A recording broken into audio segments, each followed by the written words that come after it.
Hello and welcome to Roosevelt Rebel with your host Tisa Rebel Beltran.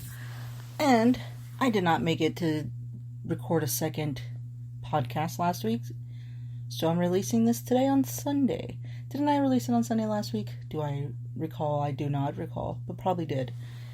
I have just been slammed with school and work still. Like, nothing has changed since this last episode. But just more chaotic, I could say, especially with trying to get homework done when it's supposed to get done, and you rent Amazon online books, which you hate to do, and then what the assignment isn't even on the online book. So that's what I dealt with today. Freaked out for a second. Just emailed the teacher and asked for an extension. She gives me one. She gives me one. If she doesn't, she doesn't. I'm not going to pressure myself as hard as I usually do.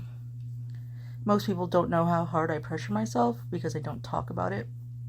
But I've been letting it out the past couple weeks, and I've been told that I'm too hard on myself, and that's why usually I keep my mouth shut when it comes to stuff like this.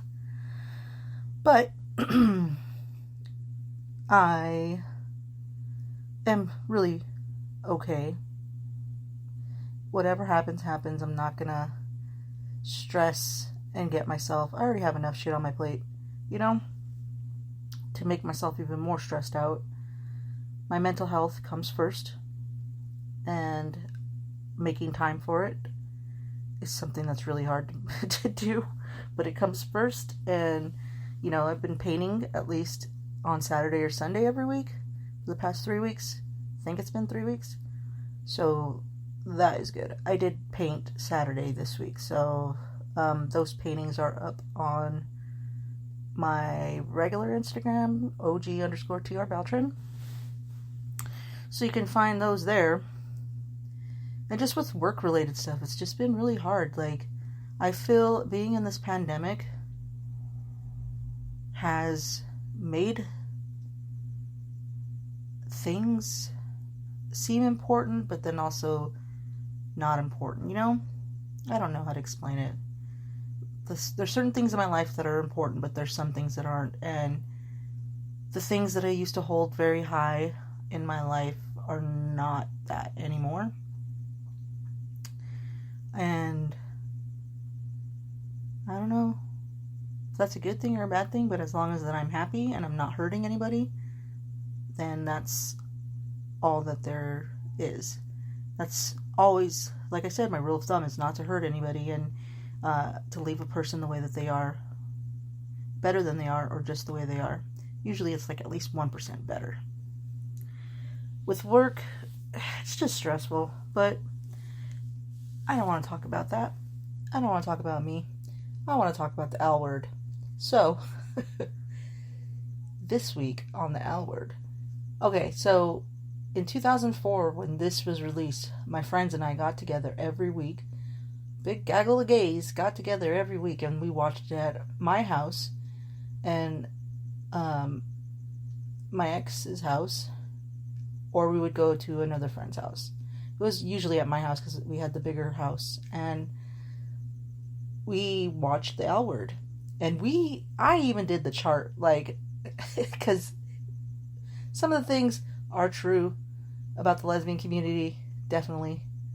And so we did our chart, and I did it, and I connected everybody. It was insane, and it was fun. And I wonder if I still have that somewhere.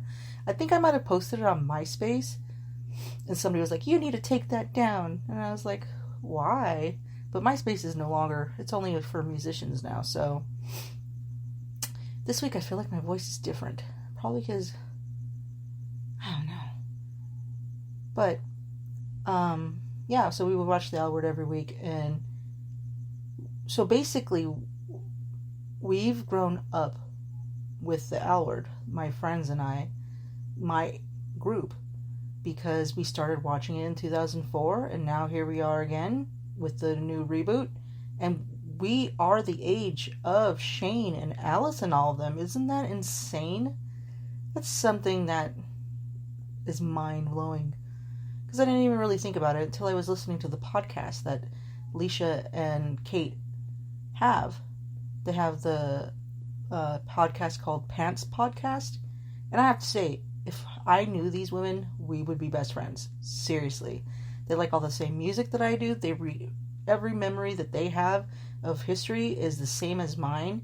So those are the people that I usually surround myself with, is people that I have common interest in and know what the fuck I'm talking about. So we would make great friends. Because it's been, I've met some people in my life that have no recollection of anything that I'm saying, and I'm like, what the fuck? How do you not know what's going on in the world? And even just recently with my brother, I was like, yeah, John Mulaney is having a baby with Olivia Munn. He's like, who? I was like, he wrote for SNL, and he's done this, he's done that. He just got out of rehab. He just left his wife in May, and now he's with fucking Olivia Munn, and he's done this. And he's like, I have no idea what you're talking about. Even like simple things, people don't know what I'm talking about. And like, is it just me and my hyper fixation of knowledge? Like, I have to know almost everything. And that was something that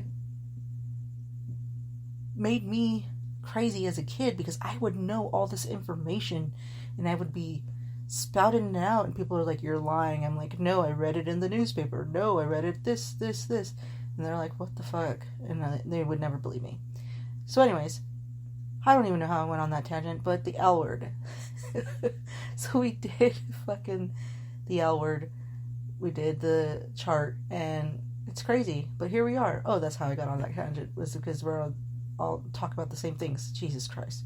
Hey, my ADD's not so bad tonight. Because you know why? It was because I didn't stress myself the fuck out with my homework, because I couldn't get it done, so I just said poop. Anyhow, so the L word, my chart.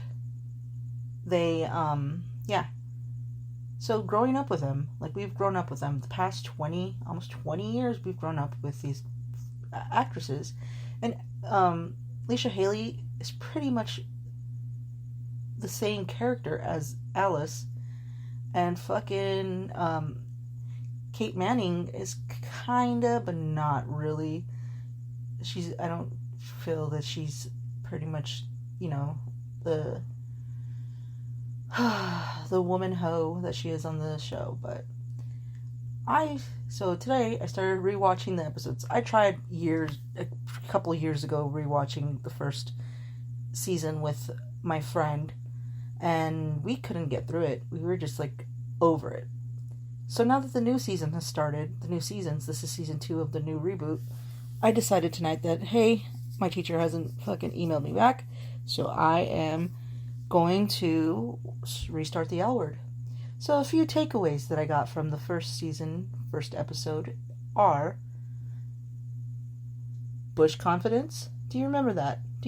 This is where it came from in the fucking early 2000s, when people would talk about bush confidence or nipple confidence. These words, these sayings came from the L word. And people would talk about, oh, well, in the women, like straight women too, would be discussing nipple confidence and bush confidence. And this is where it came from. The L word, their conversation. Dana wondering why Shane is getting all the women, and it was because she had bush confidence. Or she needed to have bush confidence because she was like, I don't know about women, how to get a woman and all that, and how does Shane get them. And then in the end, the last part, I think it was the last part, she was like, I don't understand how she gets all these women, and they're like, nipple confidence. So this is where these sayings came from, and now, like, a lot of people use this, and women use it. So there you go. And then the most hilarious thing was because, Tina and Bet are trying to find a donor for them to have their kid together, and they were going to ask one of these artist guys, and he's like, where do you want to do this at? Do you want to do it here at my house, or do you want to do it at your house? Either way, I can go either way. They're like, no, that's not what we're saying. We're not going to have it that way. He's like, so what do you want? The 3 of us? We could do that. And they're like, no. He's like, well, what are you talking about? How do you want it done? And they're like, in a specimen cup. He's like, I'm not using this cup. He's like, the only way it's going to happen is with the man and woman way. They're like, no, that's not the way that's going to happen. He's like, well, and they decide to take the paper away from him because he's signing the donor release and all that. And they're walking away, and he's like, if you want baby, It's going to be penis, pussy, baby. He's screaming at them. So I found that hilarious. He's like, penis, pussy, baby. Oh. So, yeah. And then I listened to the episode, and the writer actually wrote Jenny Schechter as her. So that blew my freaking mind, because they've had the people from the podcast on. So, that blew my mind that she wrote herself in as Jenny Schechter. Like, she got in a car accident in front of the cafe that this woman owned, and she fell in love with her. Like, crazy. Amazing. Like, and, oh man, I could just talk about the L word all day. And this podcast is, like, amazing, and I think you guys should listen to it once again. It's called the Pants Podcast. And, yeah, that's crazy how, and she just has done so much. She's, like, way ahead of the time. And she's done a lot of things in movies and TV. Like, look up her name. I think it's Eileen. Yeah. Can't say her last name. But look her up and check out what she's done. She's done some pretty amazing things. So I'm watching restarted season 1 because, I'm addicted to season 2, because the reboot season 2 is really good. Like, it's going somewhere, and I'm really enjoying the characters and how they've grown up. Shane has grown up tremendously. Freaking Alice is somewhat still freaking crazy, but I love her. And Bet's still Bet. For real. Bet's such a bitch. But hot, yes. Bitch, of course. And but these characters have grown the same way, that we have. And, like, I've always said that I've wanted to have a freaking coffee shop where my friends could hang out. And, this show, even though it's in LA, based in LA, and, like, not really true of the stereotypes of women in LA, because a lot of people that I've known, lesbians that live in LA, are like, that's not the fucking way it is. And then the way that it is here in Phoenix and surrounding areas, it's just not the way that it really is. At least in the community that I am, because maybe it's with the white people, but it's not in the communities that I am. Like, I'm in the community with ethnic people, so maybe it is with rich white people, but not with the people that I hang out with. So, but this new season, like, the first season was good. I think it was all right, and a lot of people are saying, "Oh, well, Sophia is the new Jenny Schechter," and I'm just like, I don't think that she is Jenny Schechter. There could never be another Jenny Schechter. And then I thought about, like, in your group of friends, you would say, well, she's the Shane of the group, she's the Alice of the group, she's the Jenny of the group. Tonight I had a big realization of who the Jenny of the group was, and I messaged my friends, and I haven't heard back because they're probably sleeping because it's Sunday night. So anyhow, this new season is great. The characters, Finley got on my damn nerves in season 1. Like, I could not deal with her, but this season I'm doing okay. It's not so bad. And her relationship with Sophia, spoiler alerts, pay attention, don't stop now, wait till you watch the new season episode from, what is the date? The 12th, September 12th, 2021. So, spoiler alerts. So finally, Sophia and Finley are together. Somewhat.